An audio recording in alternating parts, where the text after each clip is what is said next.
Tu veux étudier en Allemagne, mais le compte bloqué de 11 904 € te semble hors d'atteinte? Bonne nouvelle, ce n'est pas la seule option pour financer tes études et obtenir ton visa étudiant. Dans cette vidéo, je te présente les alternatives fiables au compte bloqué reconnues par les autorités allemandes. On y va! Obtenir un visa étudiant en Allemagne, ça implique de prouver que tu peux subvenir à tes besoins. Le compte bloqué est la solution la plus connue, mais pas toujours possible. Heureusement, il existe d'autres moyens officiels et accessibles pour prouver tes ressources. Tu as de la famille ou des amis qui vivent en Allemagne? Ils peuvent signer une déclaration de prise en charge appelée Verpflichtungserklärung. C'est un engagement légal à financer ton séjour, reconnu par l'administration. Avec ce document, tu peux obtenir ton visa sans compte bloqué, à condition que la personne ait des revenus suffisants. Voyons maintenant les différentes bourses que tu peux demander. Tu es réfugié ou nouvel arrivant en Allemagne? Le fonds de garantie universitaire peut financer tes cours de langue, le Studienkolleg et même tes frais de vie. Il faut avoir moins de 30 ans et résider en Allemagne. Tu peux postuler sur le site bildungsberatung-jsh.de. Tu as de très bons résultats scolaires ou universitaires et tu es engagé dans le bénévolat?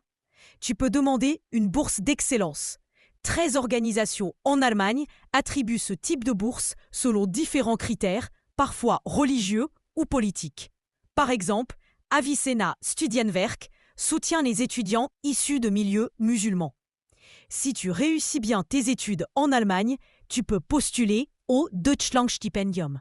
C'est une bourse de 300 € par mois, financée par l'État et des entreprises privées.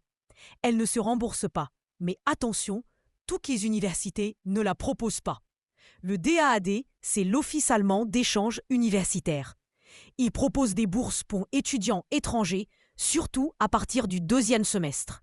Il existe aussi des aides pour les doctorants et des programmes ciblés.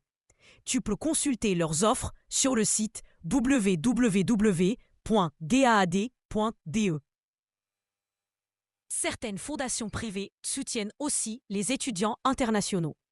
Pense à regarder du côté de ton pays d'origine, il existe parfois des accords ou des bourses bilatérales. Renseigne-toi auprès de ton ministère ou de l'ambassade d'Allemagne. En tant qu'étudiant étranger, tu peux aussi travailler jusqu'à 120 jours par an en Allemagne. Ce n'est pas une preuve de financement pour le visa, mais c'est utile pour compléter ton budget une fois sur place. Tu l'as compris, le compte bloqué n'est pas la seule solution. Prise en charge, bourse, aide pour réfugiés ou doctorants, financement mixte, plusieurs options existent. Anticipe, prépare bien ton dossier et choisis la voie qui te correspond le mieux. Si une de ces bourses t'intéresse, dis-le-moi en commentaire.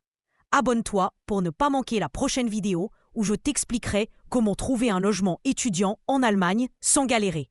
À très vite!